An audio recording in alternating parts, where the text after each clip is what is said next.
El ambiente que se respira el día de hoy acá en la Plaza Central es completamente otro al que se vivió la semana anterior cuando miles de manifestantes llegaron a la capital provenientes del interior del país para sumarse a los estudiantes de la Universidad de San Carlos que protestan por el fraude ocurrido en esta alta casa de estudios. Además, mostraron su rechazo ante el alza de la canasta básica, la corrupción, los ataques en contra de líderes de la sociedad civil, empezando por el Procurador de los Derechos Humanos y pasando por líderes defensores del agua, de la tierra, de los bosques, de los ríos y los lagos. Además, los ataques que sufren los medios de comunicación social, donde se ha criminalizado a todos aquellos opositores a este gobierno. Esta manifestación que abarrotó las calles de la ciudad capital también es una muestra del rechazo que sienten los guatemaltecos ante un gobierno que está fallando en las promesas que hizo durante la campaña electoral de que íbamos a tener un mejor país para todos. Hoy el ambiente es otro, pero no nos olvidamos del rechazo que está causando el ver cómo un Estado no responde a los intereses principales de los guatemaltecos. Vamos a escuchar, no solo ver imágenes de esta manifestación, sino también las voces que demandan un mayor compromiso de este gobierno.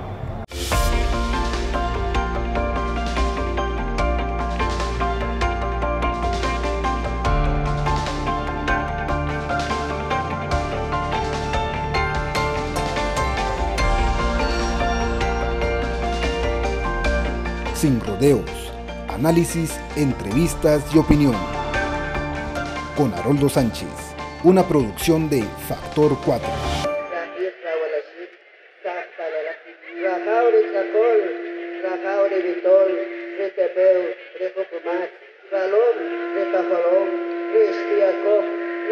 Aquí estamos presentes, abuelos y abuelos. Aquí estamos presentes, ancestros. Queremos un cambio en nuestro país de Guatemala. Queremos un cambio. Queremos una conciencia pura y limpia, grandes ancestros.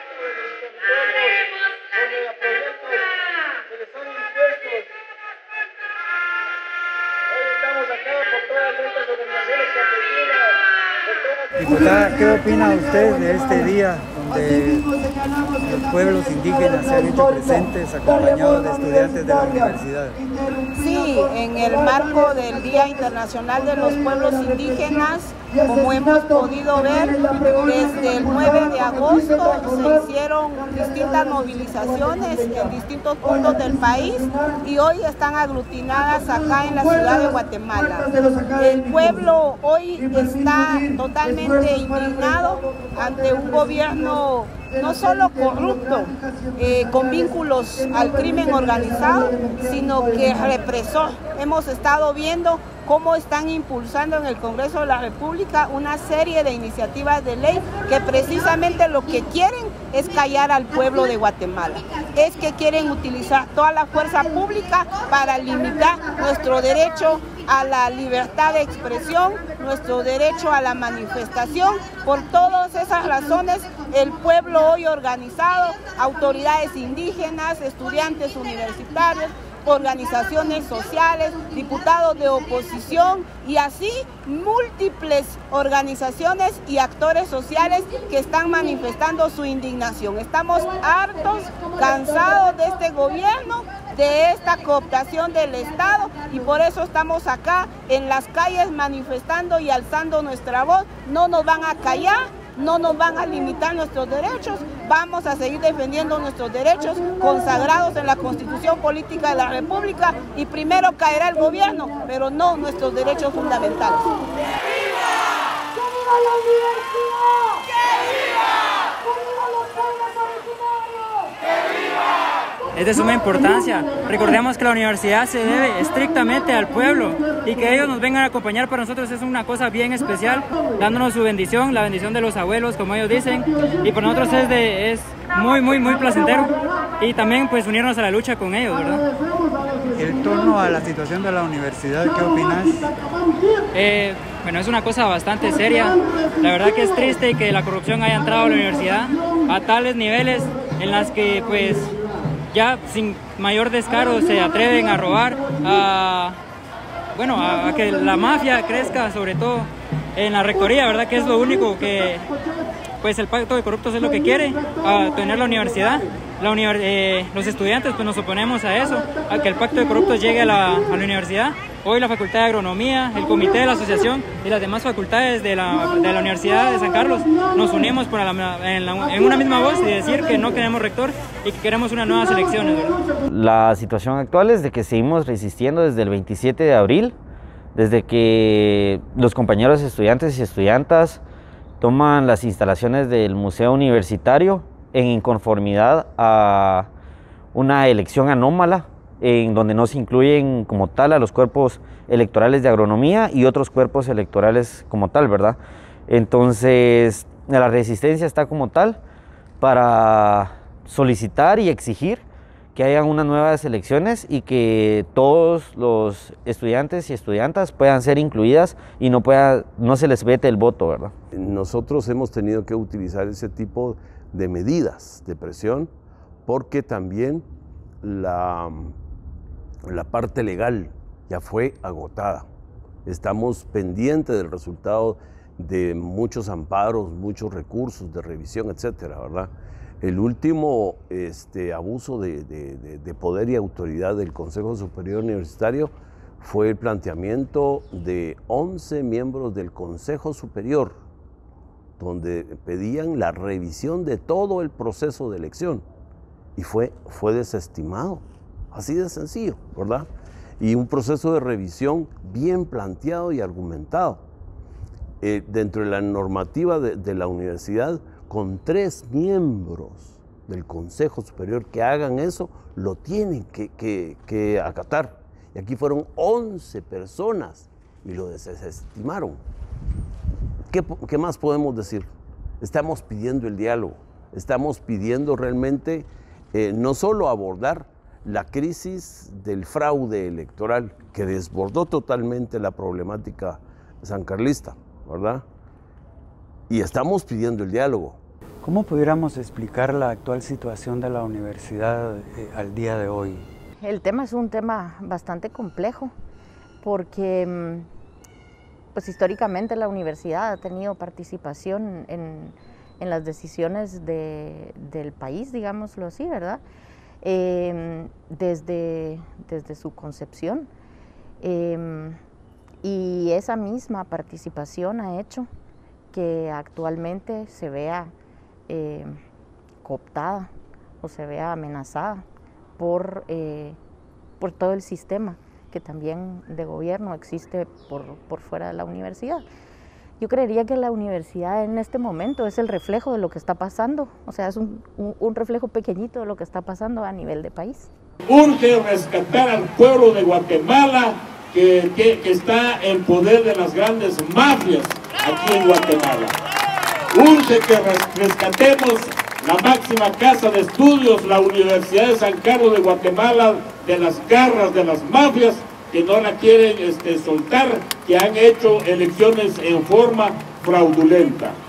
Y eso lo va a lograr, lo va a permitir el pueblo de Guatemala consciente que estamos en las calles, quienes pues aún están en sus casas, que no participaron el día de hoy.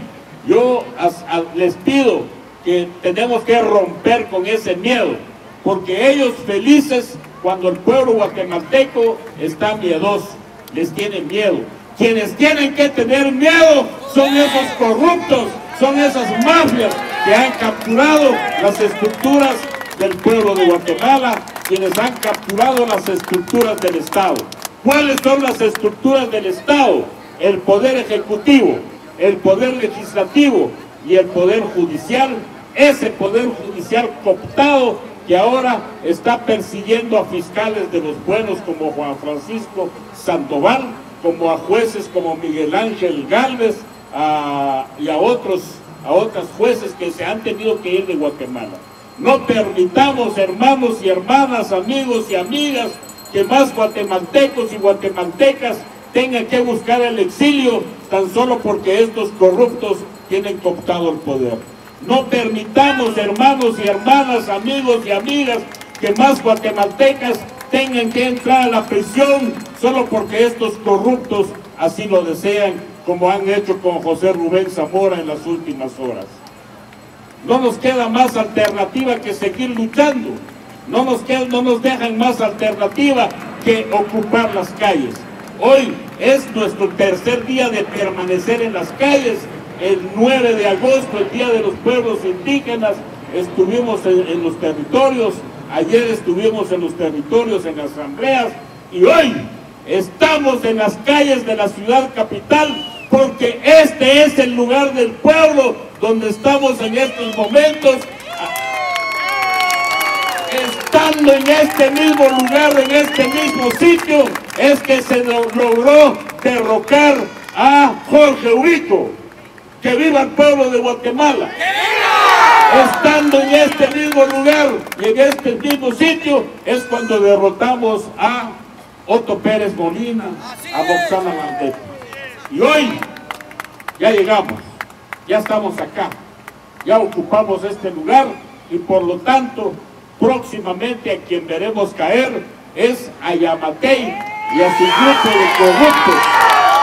El grupo de corruptos que tiene cooptado el organismo ejecutivo. Pero eso lo vamos a lograr, hermanos y hermanas, con esa resistencia que ha caracterizado el pueblo de Guatemala. Nunca y jamás estos corruptos se van a burlar del pueblo de Guatemala. Son ellos y ellas quienes deben de permanecer en la prisión y no como lo están haciendo ahora, están persiguiendo a inocentes tan solo porque luchan contra la corrupción. La situación es muy, muy grave, definitivamente. Yo lo que veo es que tenemos que estar conscientes que hay una falta de confianza de la población hacia las autoridades y que yo diría que es el 50% de la población. Pero las autoridades deberían de tomar conciencia de esto, porque la falta de confianza en las autoridades es un indicador de cómo está la democracia. Y si hay falta de confianza en el Poder Ejecutivo, en el Legislativo y en el Judicial, en la Corte de Constitucionalidad, en las instituciones porque se han apropiado de las instituciones, prácticamente se está configurando una dictadura. Tenemos, ya la gente lo dice, estamos ante una dictadura en el país. Lo que estamos viviendo como guatemaltecos es parte de son los efectos de la colonialidad. O sea, los efectos de ese proceso de la colonialidad que si bien terminó legalmente, en la realidad nunca terminó. Y esos son los efectos que estamos viendo. El conflicto armado interno y todas sus secuelas es parte de eso. Y este momento actual también nos muestra entonces cómo esta imparable persecución contra lideresas, contra líderes urbanos, rurales, mestizos, ladinos, indígenas, xincas, realmente no termina, sino que al contrario continúa.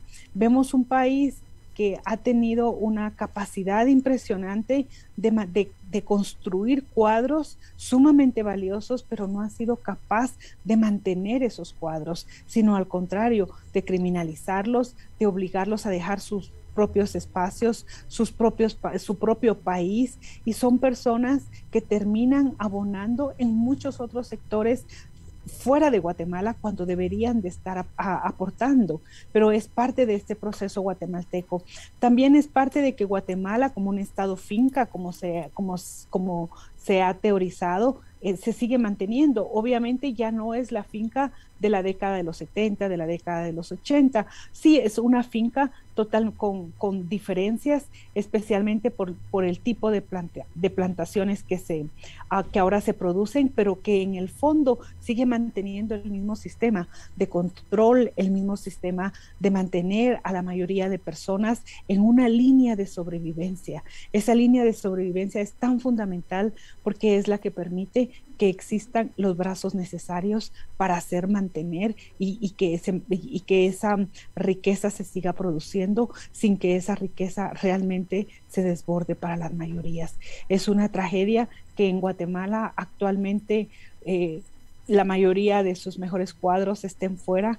Y no solo es una tristeza, yo diría que también es una vergüenza de sus propias élites en el campo de la justicia, en el campo académico, en el campo del deporte, en el campo de la creatividad, de la música. Los que han triunfado están fuera, no están dentro. Esto debería de hacernos reflexionar. Cuando platicamos la última vez, pues siempre se toca el tema de salir del país. Yo recuerdo que en ese momento usted todavía tenía esa postura de seguir luchando, pero finalmente usted ha abandonado a Guatemala. Creo que son pasos que usted y otros operadores de justicia han tenido que tomar. En estos días también otro periodista ha tenido que salir del país ante la inseguridad que se vive, pero ¿cuál es el mensaje entonces que se le está dando a los jueces independientes que no encuentran ni siquiera en sus propias autoridades la protección debida? ¿Qué es lo que le estamos diciendo a estos jueces, juez Aifán? Y se transmite un mensaje que puede generar temor para tomar decisiones judiciales. La verdad es que Guatemala es un contexto muy difícil en este momento para vivir y para defender derechos humanos. Los jueces somos los primeros defensores de derechos humanos y pues se está limitando ese derecho de defender derechos humanos. Si los jueces y juezas son los primeros atacados, ¿qué pueden esperar los demás ciudadanos si esa primera línea de contención, esa barrera de protección de los derechos humanos está siendo socavada en el país? Entonces creo que a nivel nacional e internacional es terrible el mensaje que el país está dando, y esto a través de acciones, porque palabras y discursos se han dicho muchos, pero las acciones están reflejando hechos históricos en Latinoamérica. Yo considero que no hay otro país de Latinoamérica que tenga en su historia el exilio de tantos operadores de justicia, entre ellos jueces, magistrados, fiscales, porque Guatemala no da condiciones para garantizar la vida de ninguna persona. Y pues es grave la pregunta que usted me hace: ¿qué le queda a los ciudadanos? Si, como yo le decía, el juez es el primer protector de esos derechos humanos.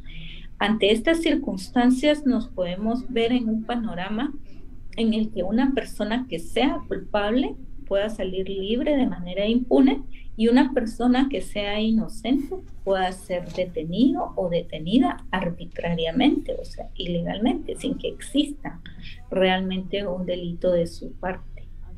Pero ese es el escenario que está marcándose en el contexto de Guatemala en este momento y que puede ir dirigido también en este momento contra, como usted lo mencionaba, periodistas, contra dirigentes de organizaciones sociales, porque precisamente ese clima de miedo y de terror que está generándose a través de estos mensajes nefastos que llegan no solo a jueces, sino a toda la población, precisamente lo que pretende es acallar al pueblo, acallar a quienes seguimos dependiendo del Estado de Derecho y la democracia, porque esto facilita una ruta hacia la consolidación de un Estado autoritario.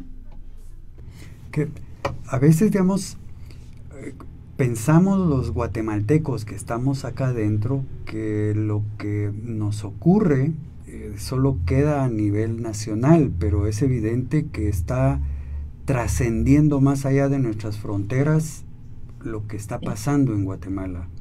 Cuando usted se reúne con estas instituciones, ¿qué es lo que ellos le hablan a usted que tienen de informes del país? Bueno, lo que han manifestado es su preocupación por la situación tan grave de Guatemala. Es que estamos terminando con el Estado de Derecho, con la democracia del país. Como le decía, en la historia de Latinoamérica yo no recuerdo un caso similar en el que hayan tantos defensores de derechos humanos exiliados en tan corto tiempo. Eso evidencia una crisis grave en el sistema de justicia y está trascendiendo. Eso significa que sí hay una preocupación internacional a lo que nos ocurre, pero ¿realmente le importa a las autoridades de Guatemala esa mala imagen que estamos dando al mundo?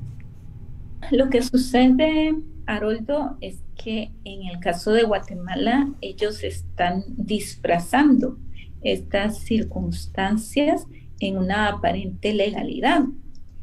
Vemos antejuicios que fueron promovidos por el Ministerio Público con denuncias que fueron presentadas 24 horas antes. Mientras que vemos en el sentido contrario denuncias graves de más de un juez de vigilancias por vehículos sin placas que no han sido esclarecidas. Si comparamos algunas denuncias, vemos aspectos similares en los elementos que contienen las denuncias, pero la forma de tramitarlos en tiempo es diferente, porque van respondiendo a intereses propios.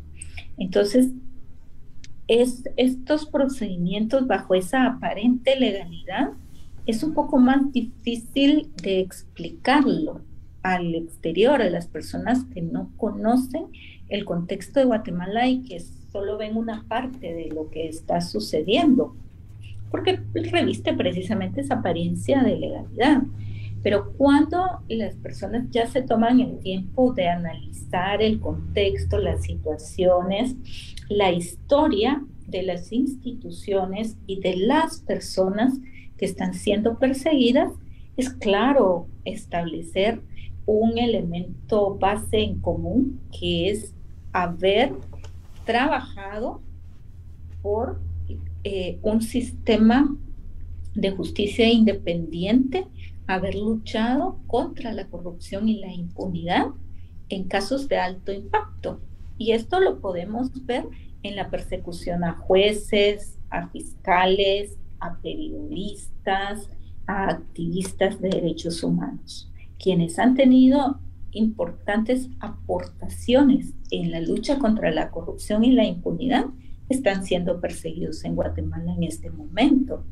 Y por eso le decía yo que los discursos pueden durar un tiempo, pero las acciones demuestran que esas palabras o esos discursos no son verdaderos y esa apariencia de legalidad comienza a caerse.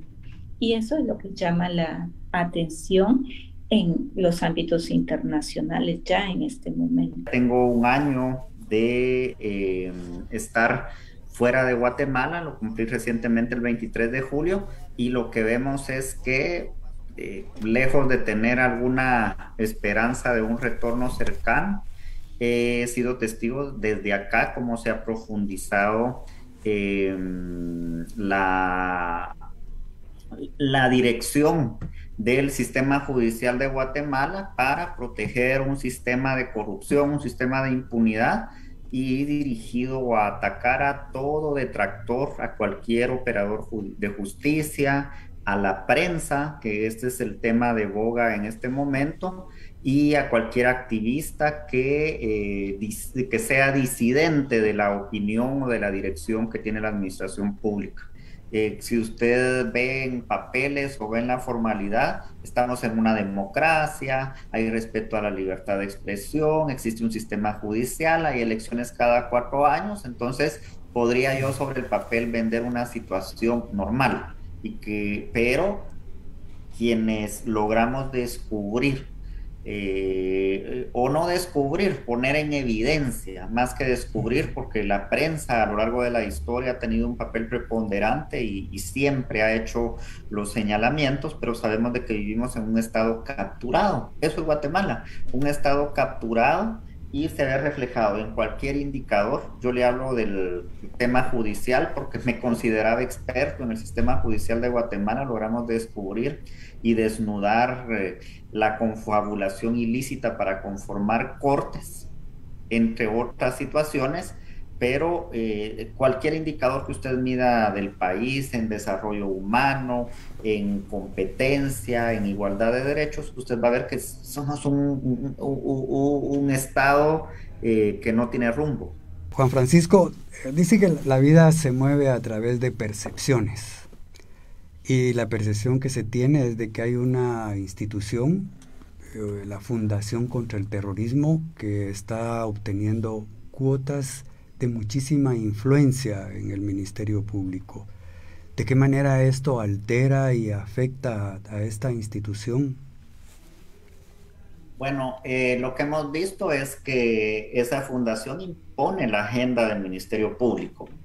Yo hacía una remembranza del patrón de actuaciones del Ministerio Público en el último tiempo para criminalizar actores como los operadores de justicia, y vemos cómo se preparan las actuaciones del Ministerio Público con campañas de estigmatización desde cuentas anónimas, pero también desde cuentas de esa fundación, que si vemos también los estatutos de constitución están relacionados con atacar a operadores de justicia en temas de justicia transicional, por lo que vemos ahí también un tema de cómo se está pervirtiendo el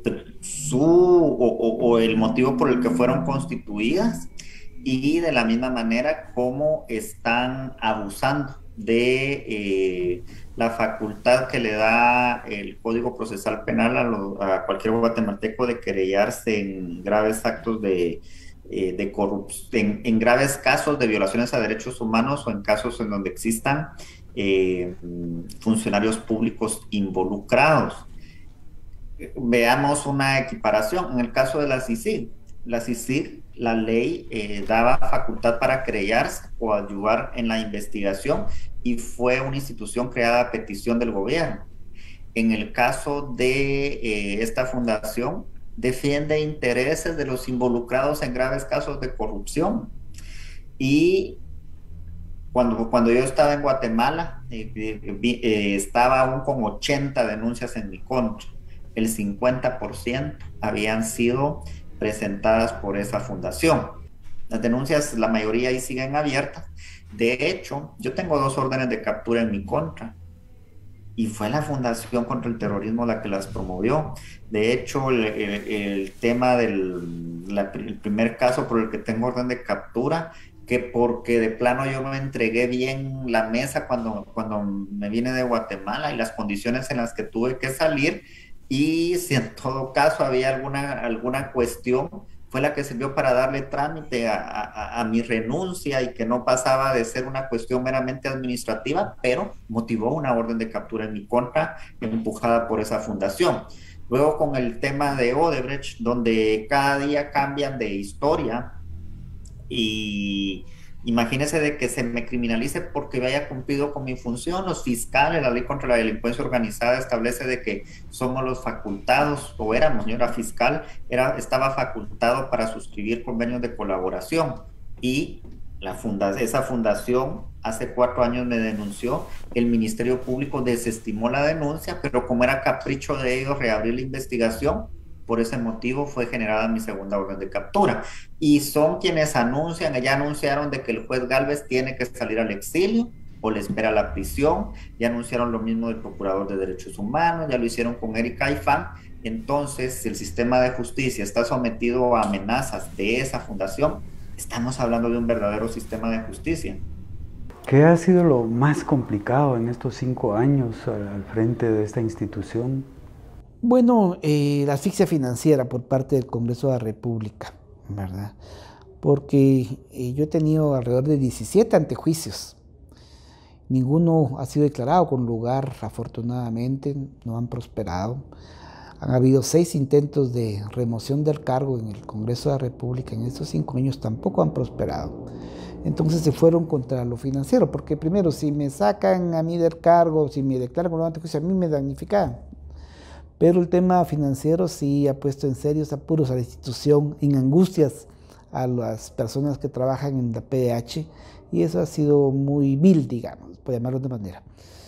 Pero de ahí los ataques en el centro pues se acostumbra uno, ¿verdad? Yo ya le digo, bueno, es una forma de trabajar poco digna, pero bueno, cada quien busca la forma de sostenerse, y eso ha sido lo más duro, la verdad.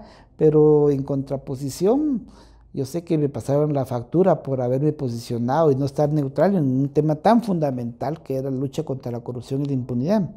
Si bien te acuerdas, yo tomé posición un 20 de agosto y a la semana siguiente ya el tristemente recordado Jimmy Morales declara non grato y ordena la expulsión del comisionado Iván Velázquez, el responsable de la CICIG en Guatemala.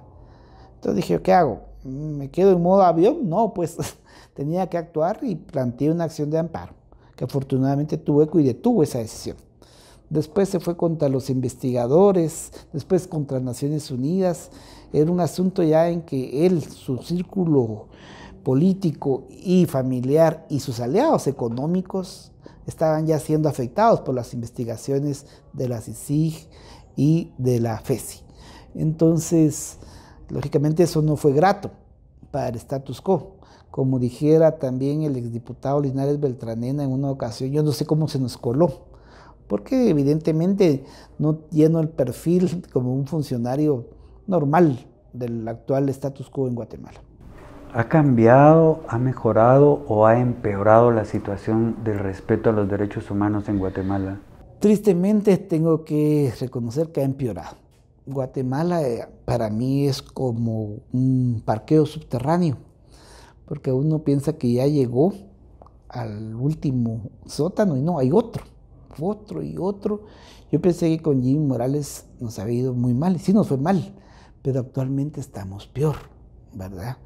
Entonces, lógicamente, las condiciones de respeto a los derechos humanos me preocupan mucho, la condición de los defensores de derechos humanos en los territorios, lo del Estores, claro, como policías y militares iban en protección de la extracción de nuestros minerales, lo cual está prohibido por una resolución de la Corte.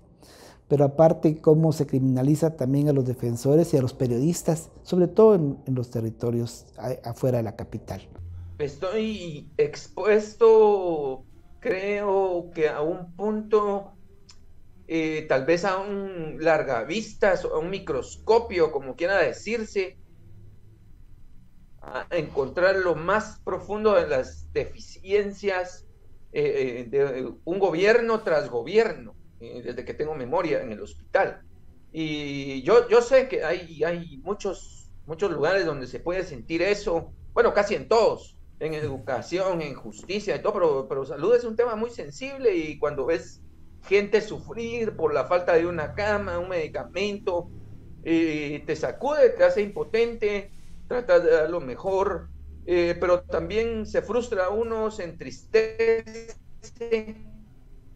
Y creo que todos esos sentimientos que de cierto punto pudieran ser negativos, en algún momento uno los convierte en positivos y los convierte en motor de vencer un poco el miedo, ¿no? El miedo que tenemos arraigado los guatemaltecos por cómo ha sido nuestra historia, ¿no? Yo creo que es una especie de un problema psicológico o antropológico que llevamos en las venas, el miedo, y el miedo está ahí, a la vuelta, cualquier cosa, cualquier acción, voy a perder el empleo, me van a sancionar, me va a pasar esto, voy a perder mi salario, no digamos la vida, pues en un país como Guatemala.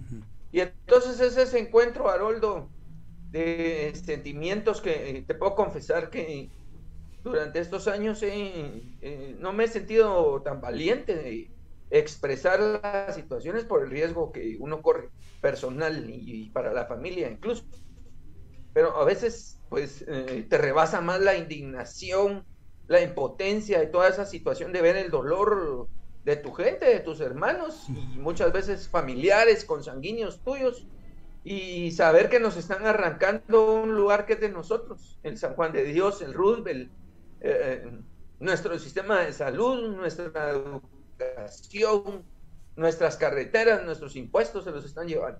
Es importante explicarlo desde la psicología, porque desde otra óptica alguien diría es que ese cinismo es enfermizo, ¿no? Es decir, eso solo lo puede hacer una gente con patología. Y no es así. Lo que sucede es que una manera que ha encontrado el sistema para ir desencantando a los ciudadanos es a, digamos, evidenciar a través de ese cinismo extremo que son el poder, que son inamovibles, ¿verdad? Que pueden hacer lo que la real gana se les dé. Porque entonces esto se instala subjetivamente en no pocos ciudadanos que entonces asumen una actitud y una conducta de fatalidad. El fatalismo es un fenómeno que determina que el ser humano llega a la conclusión que no hay nada que hacer con esa realidad en la que se vive, ¿no? Por ejemplo, está muy estudiado el fatalismo en los sectores campesinos en América Latina, que en medio de toda esa pobreza histórica llegaron a la conclusión que su único camino era la pobreza, ¿no? Sus abuelos, bisabuelos, tatarabuelos, sus hijos han sido pobres, ellos van a ser pobres y así van a morir. Pero eso fue perversamente instalado. Y hoy día esas actitudes hay que verlas con una óptica muy psicológica. En la medida que son cada vez más mentirosos y más cínicos, no es que estén más enfermos, sino porque saben que con eso es la alternativa que tienen para que el ciudadano asuma una actitud fatalista, conformista, de apatía, de anomia, de participación, etcétera. Es muy estudiado el fenómeno, Haroldo, no es casual, ¿verdad?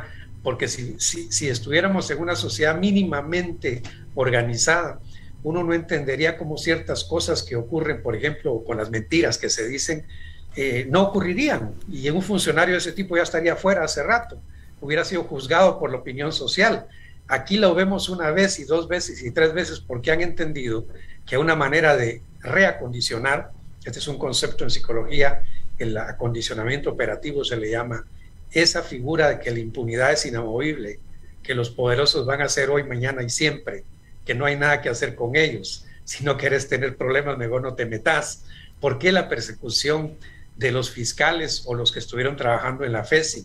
Porque es una manera de demostrar que son intocables y que entonces el ciudadano tiene que entender que le vale más vivir su cotidianidad, aunque sea mal, pero no metiéndose con ellos. Esta es una cosa que me parece, es como para una tesis de doctorado en psicología en este país. Que no se agarre es otra cosa, porque nuestra academia no está cabalmente muy formada en estos temas de psicología política, pero ese es un temazo para un doctorado, ¿ya? Poder estudiar todo eso que está ocurriendo y que finalmente lo que hace es que condiciona. Esto no nos ha pasado solo hoy, Haroldo, ha pasado a lo largo de la historia. Lo que pasa es que la sociedad va encontrando también sus mecanismos de poder enfrentar. Y hoy estamos en ese proceso de recrecimiento de ese confrontar a ese cinismo que nos lo plantean. En los años 70, si te recordás, ocurrió algo muy parecido, ¿verdad? Y hoy de nuevo estamos en esa cuesta arriba, si se quiere, pero necesaria. Y hay que seguir luchando contra esas posturas y no desanimarnos con que finalmente logren ciertos procesos como los han logrado, porque al final la idea es desencantar la lucha, dividir la lucha, y ese objetivo sí no deberíamos permitirnos. A mí me da la impresión que hay todo un esquema que podríamos calificar vengativo a lo ocurrido en la época de Iván Velázquez en la CICIG, que ese retroceso que estamos viendo es como esas piezas pues se volvieron a colocar, cooptaron todos los aparatos del Estado y hoy van en contra de todos sus críticos y ya no importa nada. Pero ¿hasta dónde podemos seguir con esta línea de esta supuesta venganza que estamos viendo? Es difícil porque yo creo que el termómetro lo va a marcar el pueblo de Guatemala. Es difícil predecirlo. Yo siento que los últimos hechos, la detención de José Rubén Zamora, las leyes que quiere aprobar el Congreso de la República, la política errática del Poder Ejecutivo en materia de relaciones exteriores, el viaje a Ucrania, por ejemplo, del presidente de la República, todo eso va sumando y el vaso se va llenando de agua. Cuál sea la gota que va a derramar el vaso, eso lo tendremos que ver, pero en Guatemala sí sucede, las reacciones del pueblo vienen repentinas. Y como el gobierno sigue cometiendo errores tras errores, yo pienso que nos encaminamos a la necesidad de un cambio.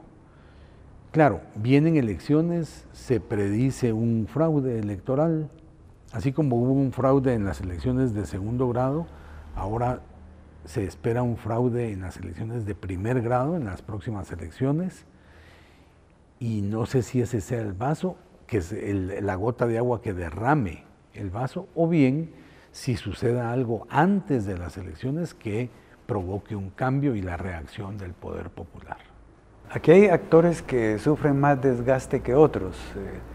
Consuelo Porras en el Ministerio Público, Curuchiche en la FESI, pero a tu juicio, ¿cuál es el verdadero rol que está jugando Alejandro Yamatei en todo esto?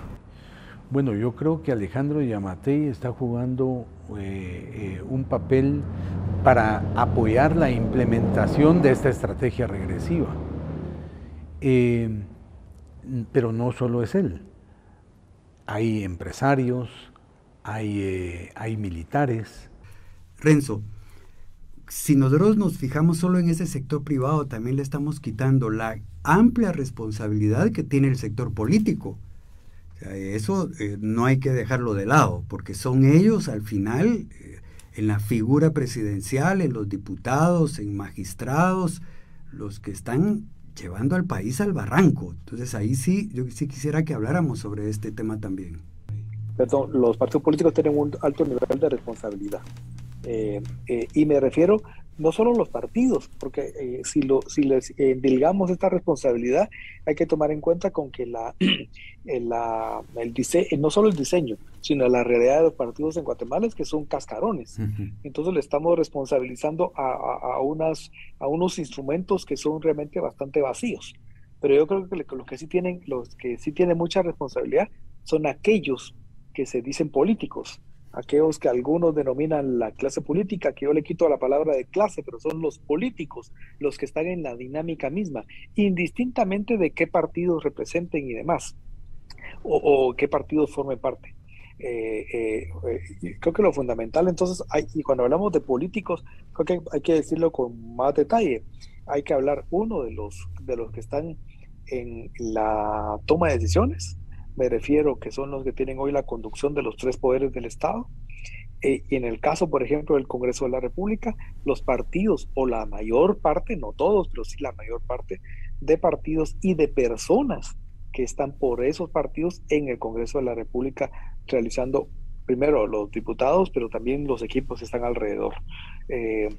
Porque son los que están permitiendo por silencio, por complicidad o por absolutamente, en muchas ocasiones, con total desparpajo, respaldando un conjunto de acciones, un conjunto de decisiones que son las que nos tienen hoy por hoy en esta situación que quizá algunos le pueden denominar crisis. Yo creo que la palabra ya nos quedó corta, ¿verdad? El concepto de crisis en el caso guatemalteco, no sé cuál otro lo pudiera sustituir, porque estamos hablando de un asunto mucho más profundo, pero más allá de nombres y de cuestiones, sí hay una responsabilidad de los decisores, de los que están tomando decisiones, hay una responsabilidad también de los vehículos, de los espacios institucionales, que aunque débiles y demás, los partidos también han posibilitado y están hoy, muchos de ellos, absolutamente confabulados para buscar que toda esta dinámica se mantenga vigente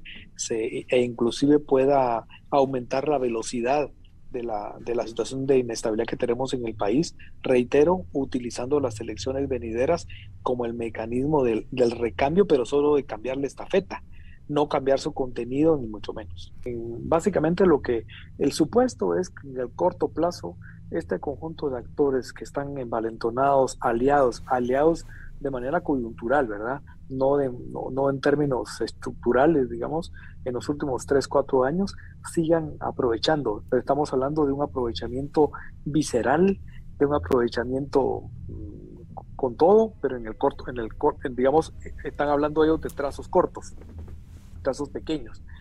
Si lo vemos en un horizonte mayor, por supuesto que el nivel de perjuicio que se causa a la sociedad en general es terrible. Es decir, el Estado, hoy por hoy la institucionalidad ya se fue por el caño. Antes hablábamos de la debilidad de la institucionalidad, ahora ya no es débil, ahora es absolutamente inoperante, ya dejó de existir. El Estado de Derecho, que medio precariamente existía, ahora tampoco existe. Entonces, el proceso de reconstrucción de los pilares básicos de la democracia, por lo menos en términos formales, que ha costado durante 3 décadas y pico erigir medianamente, ya se fueron en 3, 4 años, se han ido, reitero, al traste. Con eso, entonces, estamos hablando de un proceso, una vez que se puede estabilizar la situación del país, cosa que yo de momento no veo, que puede suceder de aquí en unos 8 o 10 años, la estabilización.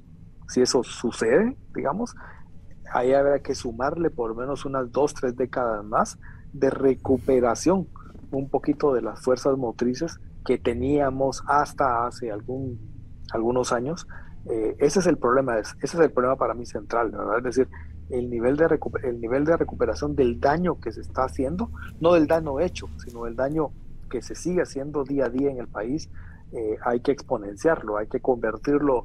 Esto no es una ecuación matemática, ni mucho menos, pero hay que decir casi que por cada día que se pierde, nos costará por 10 a la 10 la recuperación de ese tramo.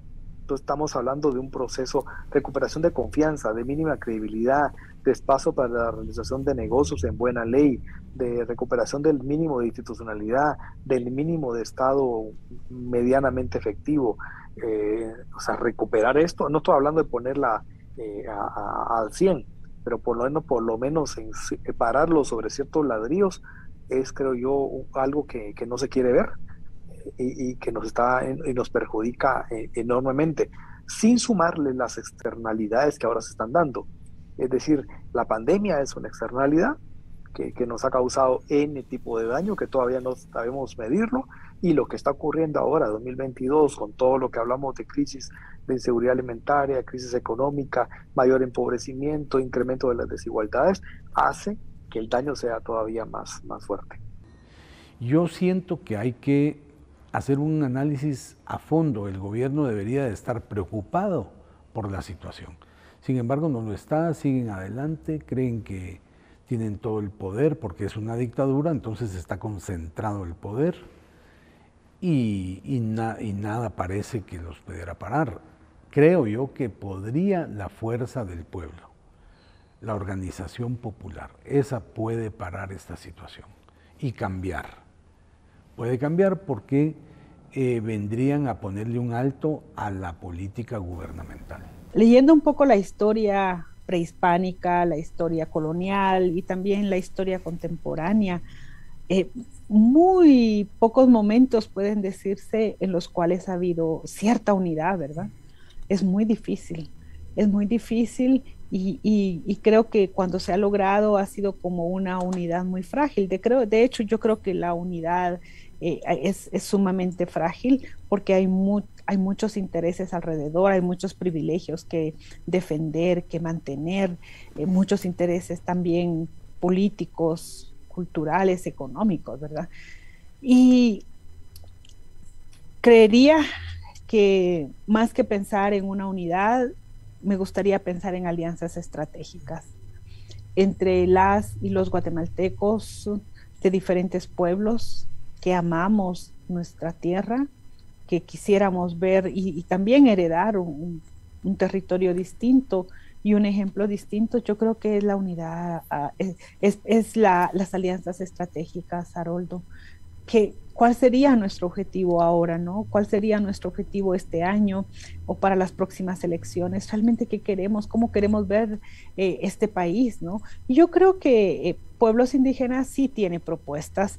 Algunos dirán hay propuestas radicales, hay propuestas de centro, hay propuestas de izquierda, hay algunas quizá un poco de derecha, pero pueblos indígenas sí tiene propuestas. De hecho, aquí tengo dos libros que creo que el Consejo del Pueblo Maya, CPO, ha hecho su propuesta en el libro El tiempo de los pueblos, pero también el Movimiento por la Liberación de los Pueblos también tiene su propuesta. O sea, desde pueblos indígenas sí hay propuestas para pensar en esas alianzas estratégicas.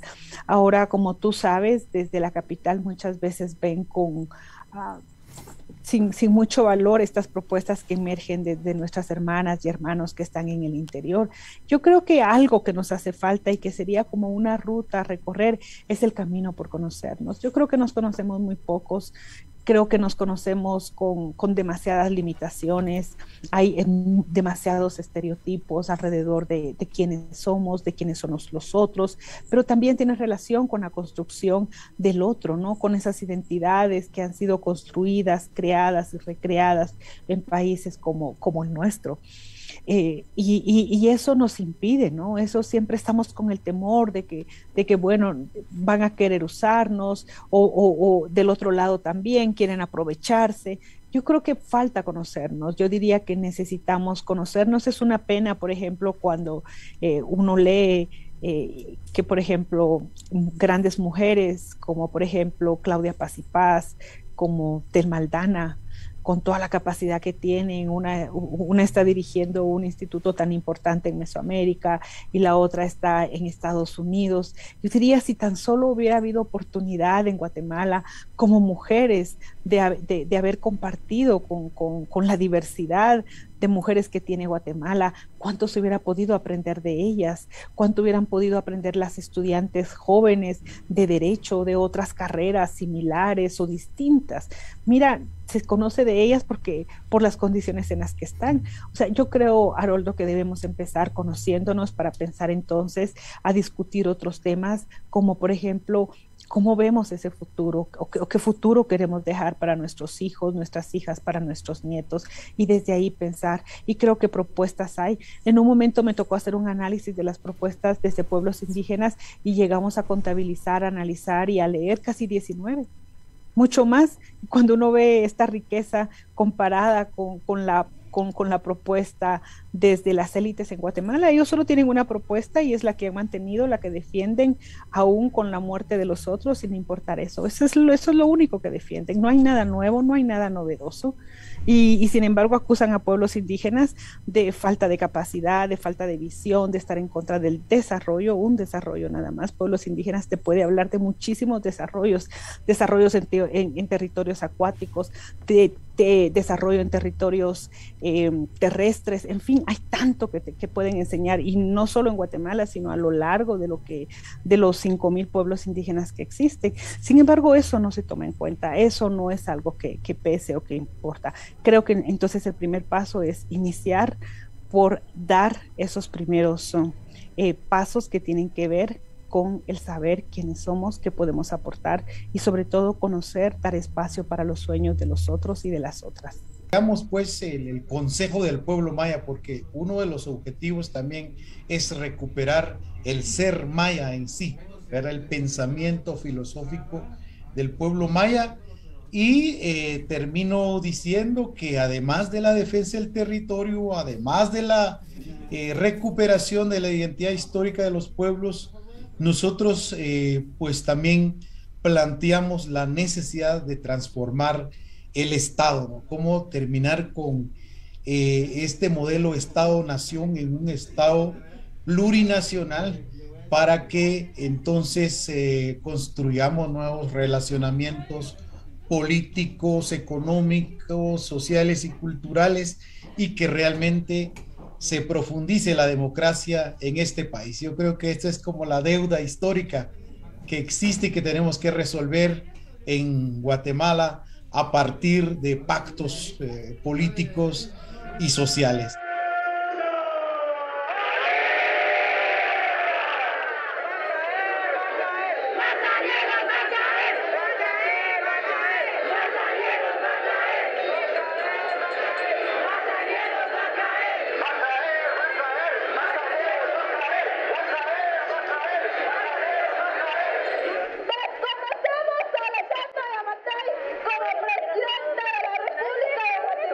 Al ser uno de los mafiosos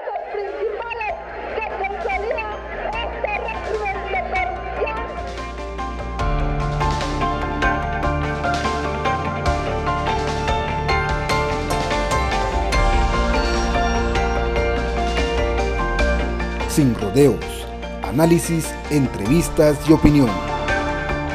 Con Haroldo Sánchez, una producción de Factor 4.